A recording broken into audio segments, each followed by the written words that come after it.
All right, we're back in Railroads Online, and today I'm just going to cut to the chase, and we are going to talk about tourism in general. Tourism is a good thing, many communities would agree, but some people around the world have noticed that tourism has become rather problematic over the years. Towns are getting inundated. You could almost see this as far as Paris all the way to Disney World. And some people would say that this is a desire for something that those places have, which is walkability. And also, there's the concept, if you want to get more philosophical, of the sense of place. People feel as though the sameness of everywhere makes everyone's hometown feel generic and boring. If not, you're inundated with big box stores and strip malls, single family homes, cookie cutter, Stepford wives. You want to escape the monotony of wherever you're coming from, whether that be a small town in Kansas or Oklahoma, even in places like Texas, North Carolina, most of the US, in fact, you would say, and not that this isn't just a global problem as well, but you can almost call it like the corporate consolidation of the world has made everything look the same. We've all seen those classic pictures of like, can you tell me where in the US this is? And most people cannot because, well, it does kind of all look the same. We've got the same franchises, the same restaurants, the same chains everywhere we go. And many of our downtown historic cores that used to give our town a sense of an identity, something that was a bit of texture, well, those have long since all been demolished and replaced with parking lots, parking garages, and massive big box stores. Or they wither on the vine, and you will find this in many places across the U.S. where you're driving through the middle of nowhere, way on the west side of Texas, parts of New Mexico, and you drive through essentially a living ghost town. It is something where the town is still intact. People still kind of live there, and you still see the downtown, and it looks like a shadow of its former self, but it's still there. And typically, the story is that these towns were so poor they couldn't even afford to demolish themselves. Crazy, right? Because many other towns, you might find a bunch of old black and white photos of what their town used to look like before the great age of the automobile came, and they decided they didn't need all of this 100 to 200-year-old stuff. Just these old buildings, and many times, often than not, especially in the U.S., the buildings were younger than that. But still, you kind of get the point of we demolished ourselves into that glitch really annoys me. But we demolished ourselves into sameness, where everything looks the same because, well, it all got torn down at the same time and all got replaced with the same stuff. So many people will do tourism to escape the everyday, escape the modernity. Of course, the classic is go to Europe, go to Japan, and see something that you've never seen before, a culture you've never seen before, an architecture you've never seen before, or if you want to see something older than the US is, which is not hard, yes, you go overseas because that's pretty much the only place you're going to find stuff any older, especially if you like old Gothic architecture or castles or anything older than that. Which kind of creates a problem because, as we know, many of these places that are popular tourist destinations, whether foreign or domestic, they get kind of sick of being overrun by all these classic American tourists who show up in their jeans, shorts, and visor and digital camera wrapped around their neck and ooh and ah at a cute little historic downtown. The funny thing is that these are the same people who make all the excuses about how 15-minute cities are a leftist conspiracy or all about control. It's like, listen, you've got like a Starbucks on every corner and a McDonald's and a Burger King and Ruby Tuesday, blah, blah, blah. All these, you see the same 5 restaurants in every single town, and you're telling me the 15-minute city is the conspiracy that wants to take away your freedoms? It's kind of funny when you think about it that way. So we know that there is, for lack of a better term, a desire to go to these places which are walkable, and more important than walkable is that they have a sense of identity. They are actually a location, something that you could, even if you were squinting, you could still identify the place. You don't need a lot of details, just a general overview, like places like Paris and London, classic places where most people could identify the city if you threw three separate images at them. They'd probably be able to guess where you are. Versus the same could not be said for most of America, because as I've said, we've bulldozed ourselves into nothingness, which is really annoying, because you have push-pull factors. Push-pull factors. See? Because push and pull. Haha. You have push-pull. Is it really that hard? Yes, that's right. Re-rail yourself and break physics. I know you're supposed to do this, like this is a quirk of this locomotive, but you're supposed to stay on the rails. But there are push-pull factors of, obviously you've got historic landmarks and romantic cities like Paris that will attract people for obvious reasons, but they're also getting shoved out of, again, that modernity, that sameness. If anything, so much of small towns in America have been sterilized within an inch of their life, or they might still have some semblance of a downtown core, but the urban sprawl around them has basically made that such a small snapshot of their town that people almost forget that it's there, and it's usually so neglected that there's no reason to go there. It's not the lively downtown core that it used to be.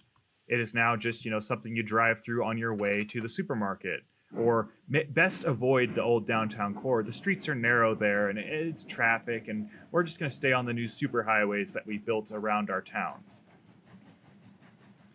But it kind of stinks when you live in a place that, in a way, it's crying over spilled milk. But if you do live in a place that actually does have some semblance of character, that does have a intact, lively downtown core, in a sense, it's almost a type of cultural export that your town has, where people will come to your town to experience what you have. And I get it, we want to share that. But if we're trying to address the problems associated with over-tourism and tourists just inundating desirable locations, which typically drive up the cost of everything. Yes, it can be a huge economic driver for the town, where you can have an entire industry built around tourism, even if it's just a bunch of fancier than normal restaurants, or maybe some souvenir like shops, which I don't really care for souvenir shops. That's neither here nor there.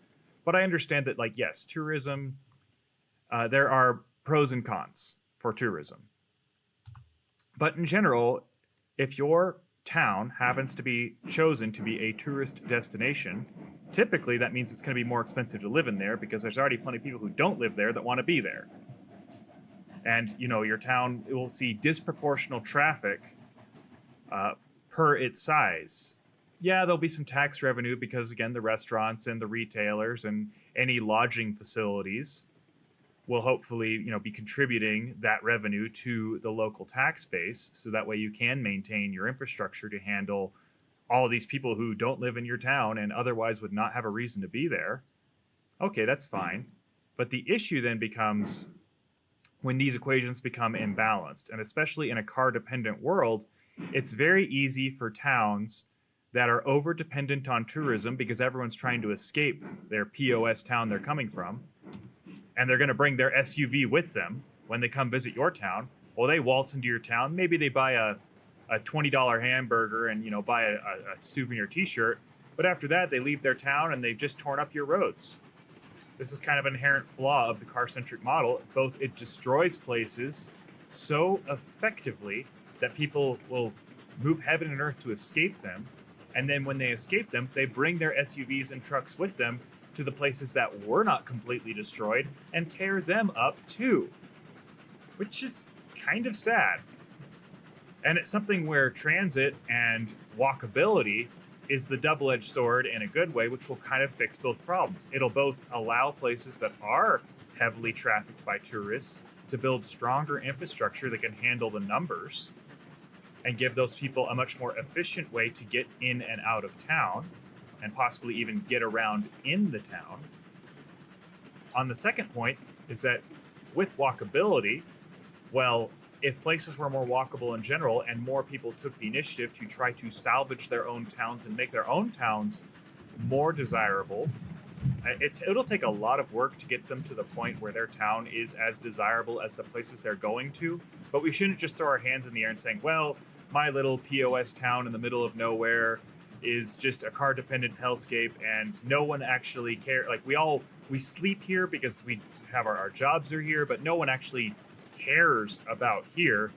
The concept of the bedroom community, like no one actually cares about this town. It's just in proximity to all our jobs. And when any of us have surplus time or money, we take it elsewhere. We don't invest it in our own town. No. We go to a desirable location, someplace pretty, someplace with a nice little cafe on a street corner, someplace which has some culture and texture and doesn't look like everywhere else we've ever been before. So you can see how if we don't handle this, it'll just spiral out of control, where these places become more run down, or not necessarily run down, but undesirable. And then those same hordes of people are constantly, for lack of a better term, invading other places. I'm not sure this locomotive can pull all these cars up this hill. We'll see. But these folks are invading, for lack of a better term, the places that actually do have good architecture and do have good transit services, do have good infrastructure, actually have some cultural fabric woven into the streets themselves. And it's just kind of sad because that's one of the reasons why, especially in the US, you see people who will go on a trip to another part of the country, which, shouldn't really, it might be someplace near a river or a lake or mountains. Again, you have that fundamental desirable feature, which kind of made that place interesting in the first place, that kept the tourists coming and kept tourism alive through the 1950s and 60s, when like the roadside attractions, stuff like that were popping out. But, something kept that downtown core alive and vibrant, which would typically be something pretty nearby. And now people who are in a town that maybe once upon a time didn't really, still to this day, doesn't have anything too fancy about it, but they used to have a nice downtown core, but now that downtown core has been pillaged, so whatever little attraction that they would have had, which these days it's so rare that you could say a cute downtown Main Street is an attraction. That's how far we've fallen. I love cute little downtowns, don't get me wrong, but it's kind of hilarious that like they have been elevated to the level they are now in the public consciousness based solely on how rare they are because of how many of them we have destroyed. Or if not destroyed outright with a bulldozer, we have neglected them to being next to dead. Which is just funny. In a cosmic way, it's funny. So, sorry guys. Oop, that's awkward. Yeah. How's it going? Yeah, people give me crap about that. I forgot that I left that train there, and now we are, because of the auto, they don't actually animate the pin here, and this would have been bad. So, oops. Anyway, it's kind of funny that like just the concept of a cute little downtown core in and of itself has become a tourist attraction because of how rare it is, and that same tourist attraction is getting eroded by the same forces that destroyed it in the first place, which was, a car-dependent infrastructure where everyone's going to drive but the U.S. car fleet is getting a bit older, but they're all going to take their SUVs, piled in all the kids, and then drive down the narrow streets of some small town and then complain about how there's no parking. It's like, oh my gosh, could you be any more obtuse? What do you want us to do? Bulldoze this, 150, 200-year-old downtown so you can have a bit more parking for your massive tank of an SUV? Oh, why are you here in the first place? Oh, because your own town is nothing, or not nothing, but like you don't have anything like this. You bulldozed what you used to have, and now you're complaining about the parking situation in a town that still has some semblance of its former glory. The mind boggles. And if anyone knows anything about this game, you know that these shays are not fast, especially when they don't really have any fire in them. But we'll see if we can get this thing moving. I do have a soft spot in my heart for the shay because it's so adorable and dorky. But practically in this game, they're designed to haul a lot of weight, but even then, like, these are the weaker of the shays. If we got some of the bigger shays that would actually justify their slow speed by being able to pull down a building, that'd be something. But this little sucker, Yeah, this is completely flat ground, and I mean that's about all the speed we're going to get out of her. No sense in even opening the throttle much more now that we're up to speed. So yeah, there is that just that grand irony of like, we bulldozed our town. We're going to jump in the SUV, drive 1,000 miles across the country because we don't want to spend any money on flying. The bus network is not great, and the rail network is for most people non-existent. So we're going to drive our SUV to some cute little small town of maybe a couple thousand people, and then complain about how there's no parking. Hmm. Yeah, that bothers me. Um, So if it is a push-pull situation, my suggestion would be like, well, with more urbanism centric ideas and transit focused development, lending itself to building, like, I'm not going to ask every old town to like rebuild a historic replica of their downtown. That's you're kind of missing the point then. I mean, yes, it's nice when you still have your historic core because the architecture is from a different era. We don't build stuff like that anymore, sadly. And I really do not care for most modern architecture. But even then, if you can have a town rebuild its downtown core as a downtown core, not necessarily a historic downtown core, then you'll have that walkable, interesting, cute area that, from the Strong Town's perspective, is much more efficient with city resources. So it'll contribute disproportionately more tax revenue to the city than it takes in maintenance to upkeep itself if it is a truly walkable, transit-oriented downtown, which in and of itself will kind of become a tourist attraction because these things are still fairly rare. And it's one of those things where like most people don't know why they like it, but when they're there, they're like, oh, like I can't put a finger on it. I don't know why this environment is as pleasant as it is, but it's something you feel. And of course, if you follow many other urbanist channels, you'll know why it feels better. It's like you're removing a lot of the stress of automobilism, and all the sounds, the wasted space. There's usually more shade. Like the list goes on of the reasons why downtown cores are the pleasant urban environment that they are. But it's not a matter of just fortifying the existing places to handle higher capacities of tourists. It's also a matter of kind of keeping those tourists at home by having them reinvest in their own community to build something special there. And it's the kind of thing where like it'll never remove the desire for someone to travel from, some town in Alabama up to a place like Telluride, Colorado. Like there's a certain magic in Telluride because of its geography, and you can replicate the downtown core. You can't replicate the geography, at least without massive earthworking maneuvers. But that's never going to happen. Obviously, no one's going to build a mountain. Though people have tried. People have tried to emulate that magic. It's kind of funny when they do. So, we're never going to remove all of the desire for people to travel from small towns in the middle of nowhere that have really nothing sensational to a town that is poster child for like in the top 10 most beautiful towns in the state of Colorado, which is a pretty exclusive list. But, and nor should we try to completely, demolish and abandon all tourism, because there are many towns where tourism is in fact the lifeblood.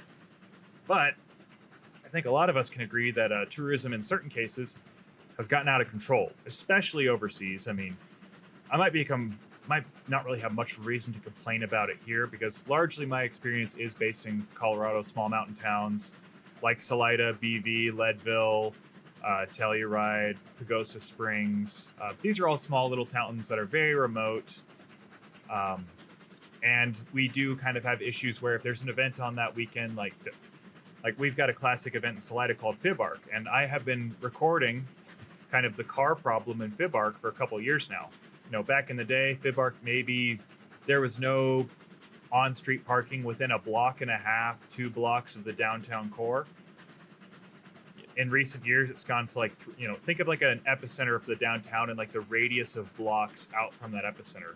Year after year, so many more people come to this festival, which really has kind of fallen.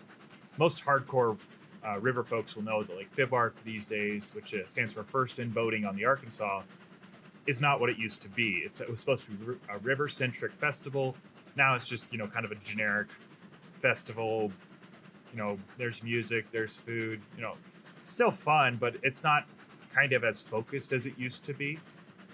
So, it's not that like the rafters and kayakers and canoeists are showing up in droves.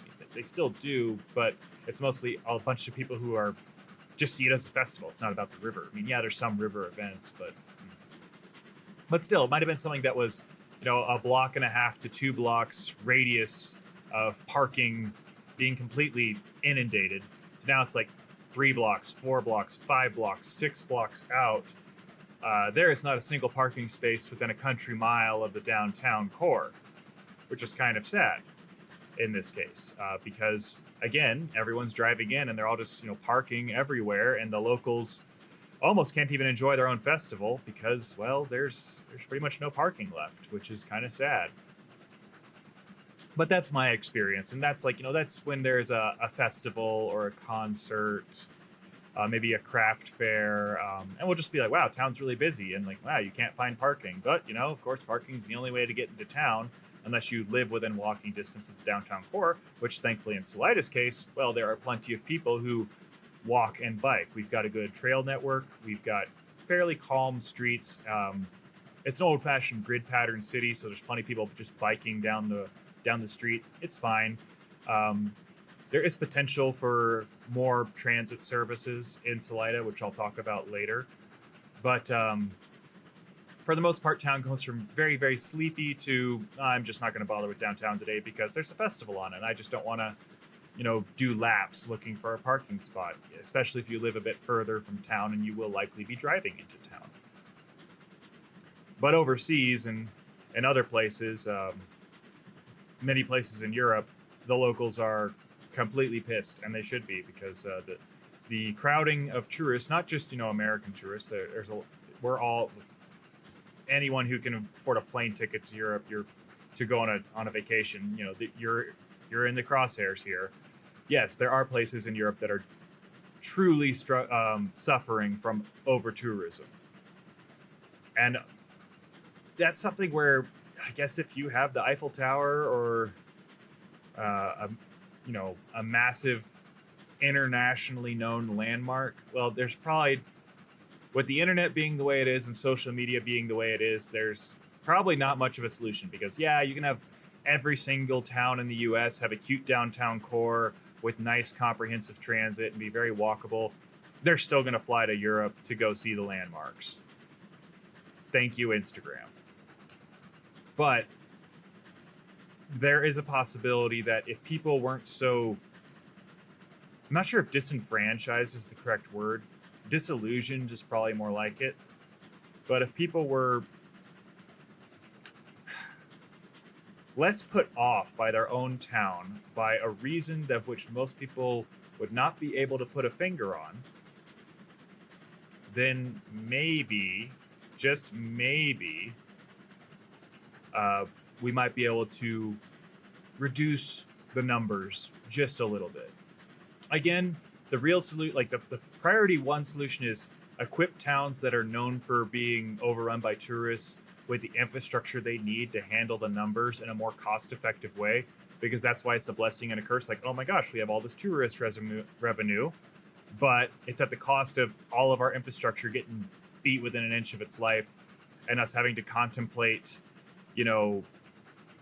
parking solutions that would be considered unsavory. I'm not saying we're knocking down historic buildings, but Durango is a great example here. Durango, again, it's near and dear to my heart. They got the narrow gauge there, the narrow gauge that a lot of this game is based on. They got some K36s over there and other former Denver and Rio Grande narrow gauge locomotives. But Durango is a town in which they have something that attracts, like, not only is it's Durango, so it's gorgeous.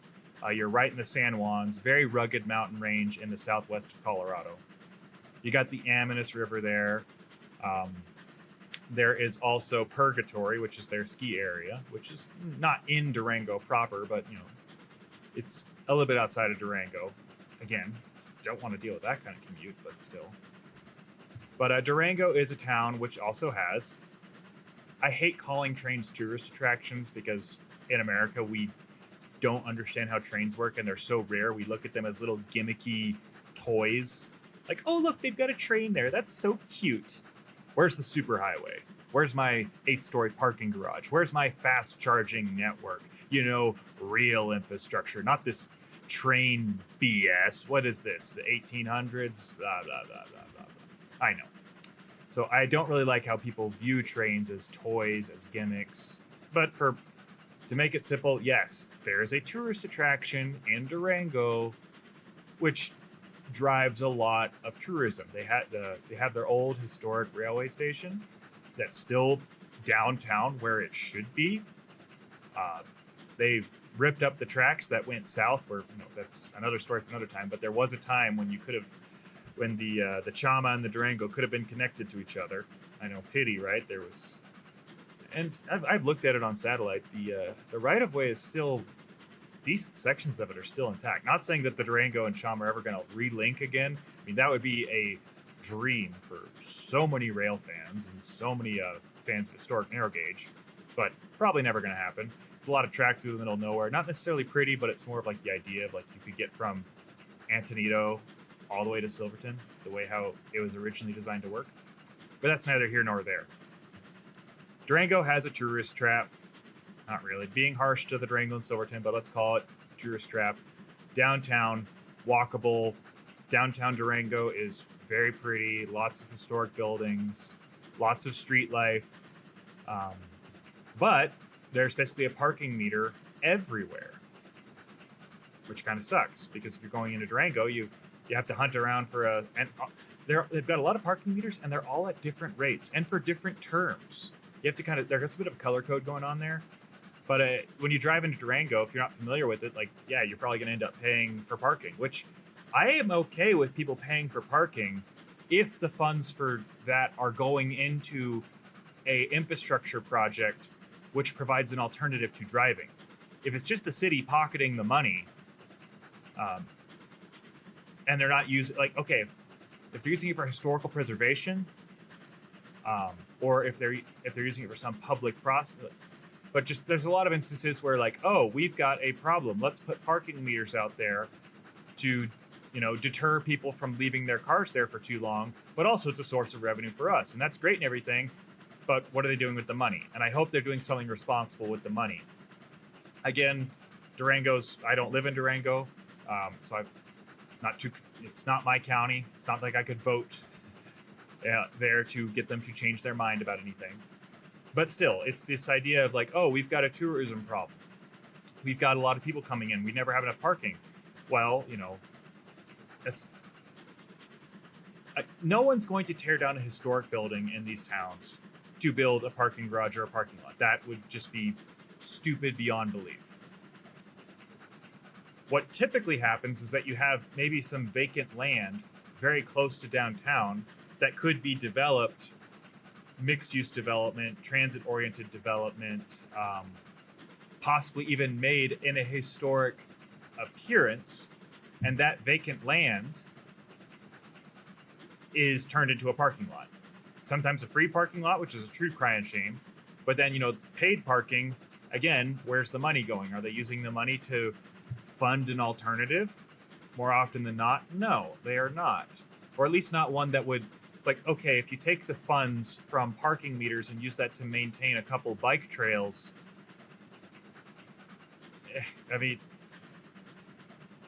yeah, bike trails are cheap, but you're not necessarily providing an alternative for the person who's driving in the SUV from Kansas. So maybe short-sighted, or maybe just the county doesn't have the scope that it would need to fundamentally address the problem in a comprehensive way.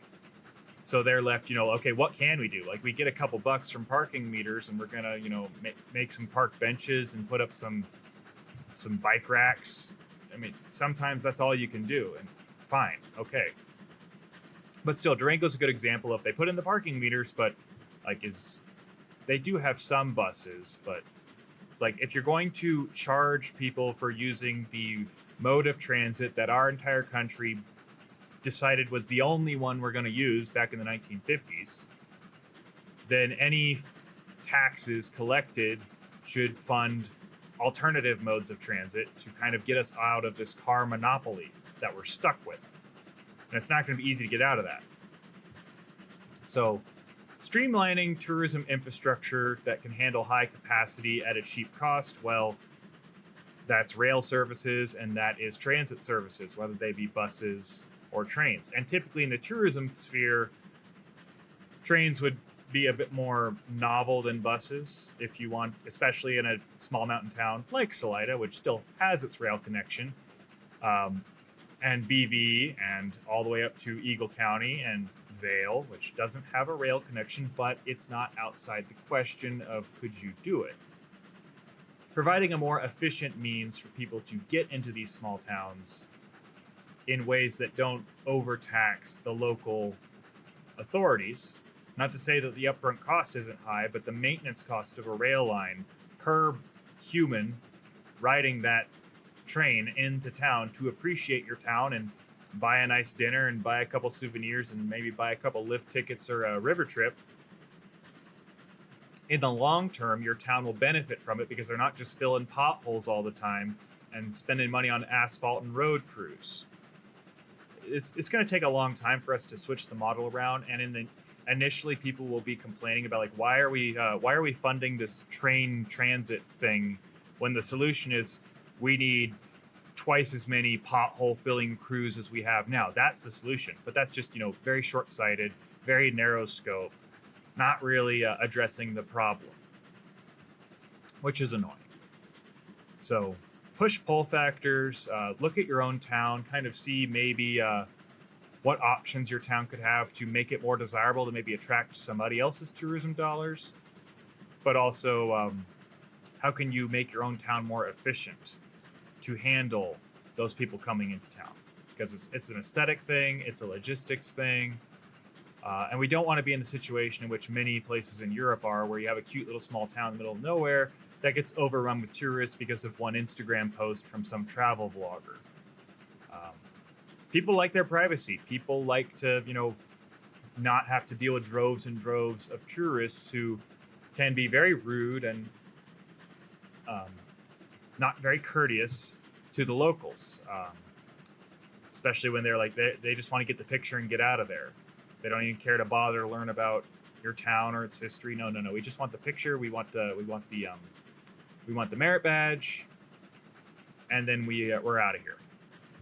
It's like, what are we? Like, at that point, you might as well just use AI and Photoshop to make it look like you went to the Eiffel Tower. People are shallow. I don't think that's a breaking news. But that doesn't mean we're stuck with the situation. There are ways out of it. We can fix this. First step is identifying the problem and understanding it, and then understanding the solutions.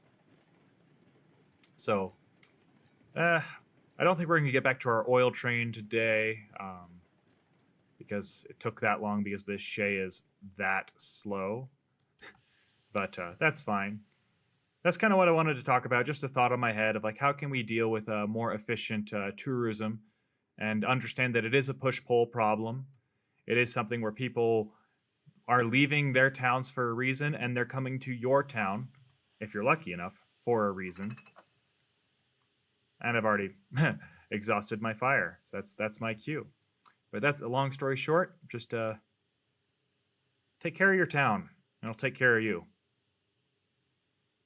See ya.